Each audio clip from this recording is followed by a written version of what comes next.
welcome or welcome back to my channel. It's Alyssa, the Earbud Bookworm. I am here to do my November reading roundup, and I'm just going to get right into it. I did start using Storygraph this month, so I'm able to do some slightly more nuanced star ratings as opposed to last month.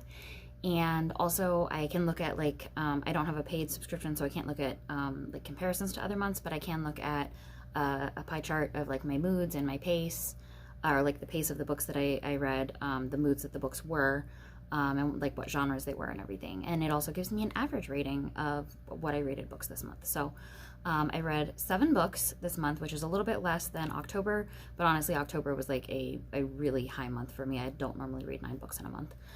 So 7 books is pretty good for me. The moods, 6 of them were dark, 5 were considered mysterious and tense, and there was 1 that was reflective and emotional. The 5 mysterious and tense, those were all the same 5, and the 1 reflective and emotional, that was just the same one.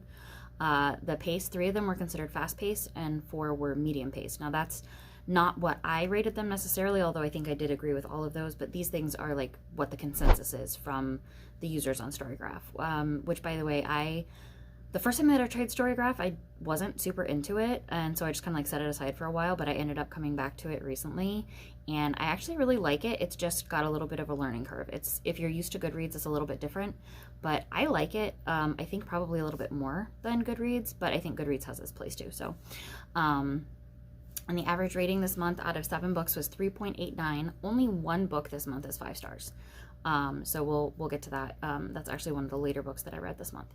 So I'm just gonna jump into my my thing. And if you didn't tune in last month, the way that I do these, because I do listen to audiobooks, I tell you the title and the author, and then I tell you who narrated it, what star rating I gave it, a short synopsis of the book.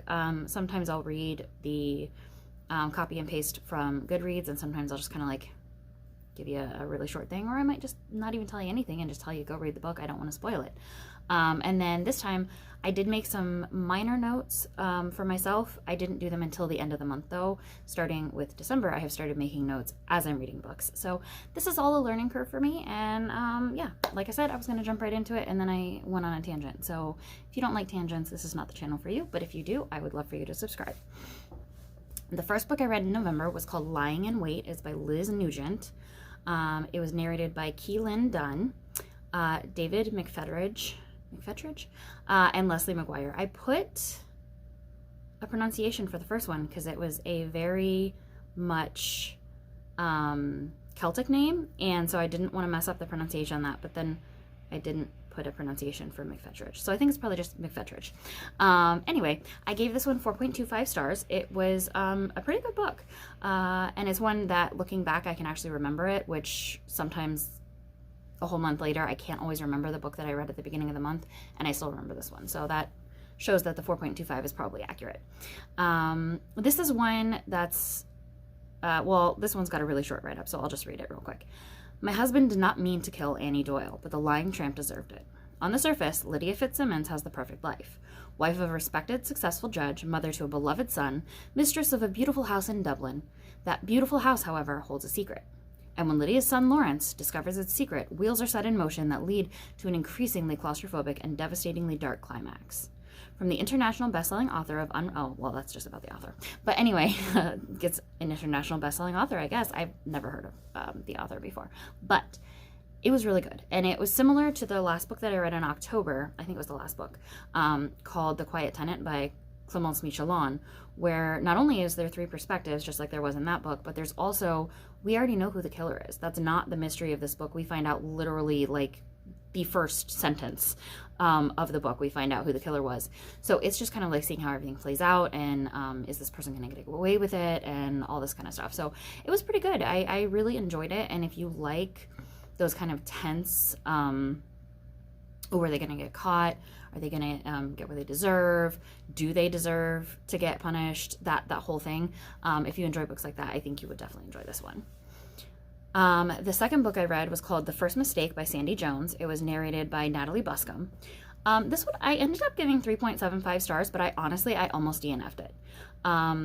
I ended up getting into it about halfway through. It was good enough to keep my interest, obviously, but I just wasn't really jiving with it, and so I kept almost DNFing it, and I'm glad that I stayed with it. I ended up finishing it in 2 days. It was one of my quick reads. I can't remember how long it was, probably around 10 hours. Most of the ones I read are like between 8 and 12.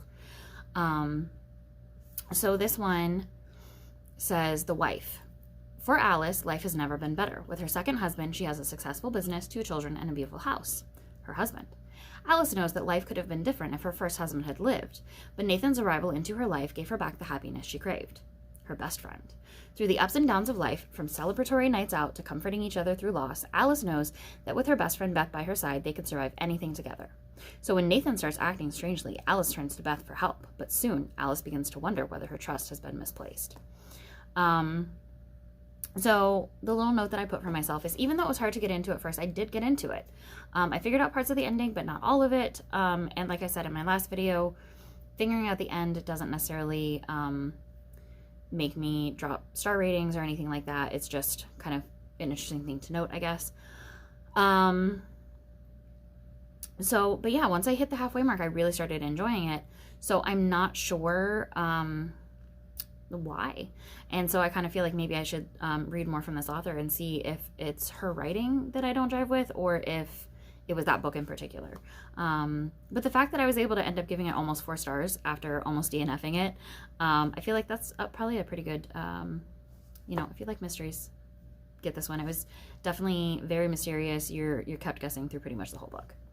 The third book that I read was called Ward D by Frida McFadden. If you remember, last month I read, I think, 4 Frida McFadden books out of 9. This one was narrated by Leslie Howard.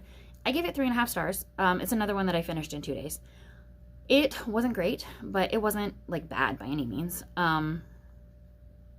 And this one follows medical student Amy Brenner as she is spending a night on a locked psychiatric ward. Amy has been dreading her evening work on Ward D, the hospital's inpatient mental health unit. There are very specific reasons why she never wanted to do this required overnight rotation, reasons nobody can ever find out. And as the hours tick by, Amy grows increasingly convinced something terrible is happening within these tightly secured walls. When patients and staff start to vanish without a trace, it becomes clear that everyone on the unit is in grave danger. Amy's worst nightmare was spending the night on Ward D, and now she might never escape. So, yeah, definitely not my favorite Frida McFadden, not my favorite book ever, anything like that, but it wasn't bad. Like, it wasn't. I don't have a whole lot else to say about this one.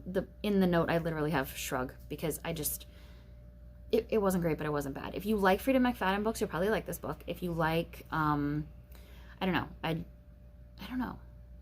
It's not one that I can just be like, I greatly recommend this book, but I also am not like, don't read it. Like, just, it's not bad. And it's relatively short, so if you're interested in it, definitely go check it out.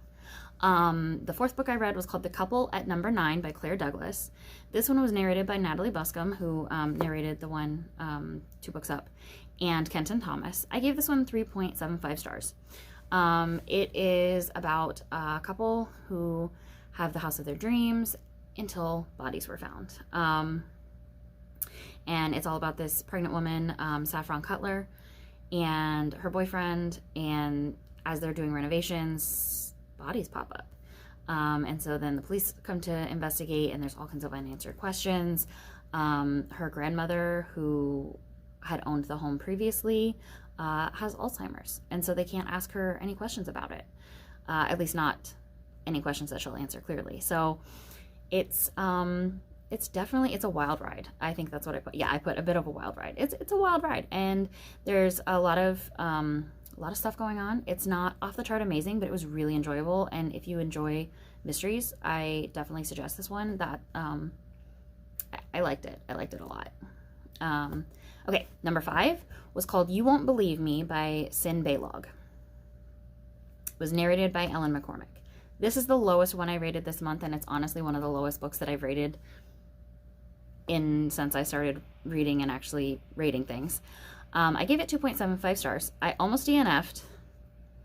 I didn't ever get into it, but I did want to see how it ended, and it was under 10 hours, so I figured, why not? It's an apocalypse movie. It's kind of about zombies. It's about a pandemic, and it just felt, it's a YA book, which is absolutely not a problem for me. I love YA books. In fact, the next 2 books on here are YA books. So I love YA books, but I I don't know. It wasn't good. I read it because someone I know read it. I didn't ever ask their opinion on it though, so I have no idea if they liked it or not. And if you did and you're watching this, I'm sorry. But I just didn't enjoy it. I was hoping the ending would save it for me, but it just didn't. No, it wasn't great. But I just realized I didn't read the genres. I had genres listed at the top and I didn't read them. I skipped from the pace to the average rating. The genres, there were 6 thrillers, 4 were considered mystery, and 3 each were YA and horror. They were actually the same though. The same 3 are considered YA and horror, and they're all these last 3 at the bottom. So yeah, I didn't love that one. I wouldn't necessarily suggest it. I don't know. I didn't love it. But if you like kind of convoluted stories, you might enjoy it. It's just there's so much back and forth, and there's definitely some unreliable narrator stuff going on, which I sometimes really like, but I didn't like it here. So anyway, moving on to then the highest rated book this month, which was Clown in a Cornfield by Adam Cesar. It was narrated by Jesse Valinsky. It's the only book this month that I gave 5 stars. It was so good. It follows Quinn Maybrook, who she's in high school. She just wants to make it to graduation, and she and her father have just moved to a small town. And when they move there, she starts noticing some weird things going on, and she is a little nervous about some things that she has noticed. And then it just kind of devolves from there, and I'm not going to give away too much else, but it was a really good book. I read it because my husband suggested it. He also just started reading audiobooks recently, because it's just so easy when you've got 3 kids to just put it in your bed while you're like cleaning the house after they go to bed or something, so that you can listen to a book while you're getting stuff done. I'll even listen to them in the car as long as I'm just going my regular route, because I'm able to still pay attention to my surroundings and still ingest a book. Now, obviously, some days I don't feel like I have the bandwidth to do both, and then I'll just either have silence or listen to some music or something. But anyway, that's neither here nor there. The point is that my husband recently got into audiobooks, and after he wasn't even done with this one before he was like, you have to check this out. And so I put it on reserve. It took I think 2 months to come in. It took a while. It is very popular right now. It's YA, it's horror. If you like YA and horror, go read it. If you like YA, go read it. If you like horror, go read it. It's a really good book. I can't overstate this enough. It was really enjoyable. It's probably one of my favorite books this year, which then leads me to my 7th book that I read in the month of November, which was Clown in a Cornfield 2. And that's also by Adam Cesar and also narrated by Jesse Valinsky. I gave this one 4.25 stars. So not quite as high, but it was really good. My husband gave both the Clown in a Cornfield books 4 stars on Goodreads. I didn't like this one quite as much as I liked the first one, but I loved it. It was still so good. I'm not going to read the write-up, and with that, I'm just going to say, if you're going to read them, definitely make sure you read the first one first. And then there actually is a 3rd one that's due to come out in 2024, and I'm excited about that. So there you have it. That is my November reading roundup, and I will be back in January to do my December reading roundup, but I would also like to have a more detailed and maybe intimate discussion before then. I'm hoping to get some more videos on this channel and just kind of build up a community here. I would absolutely love that. And in fact, one of the things that I'm thinking about doing is the newbie booktube tag, because I've seen that kind of going around. So I will try and find the questions for that, and that might be my next video. We'll see. But yeah, if you like these kind of rambly videos, that is absolutely what I do. And so I would love to have you subscribe and come along. And if you wanted to talk to me about the books that I talked about here, you can hit me up in the comments. Try to keep spoilers to a minimum. If you would like to have spoiler talk, we can email back and forth. My email is in the description box below. And yeah, I will talk to y'all next time. Bye, y'all.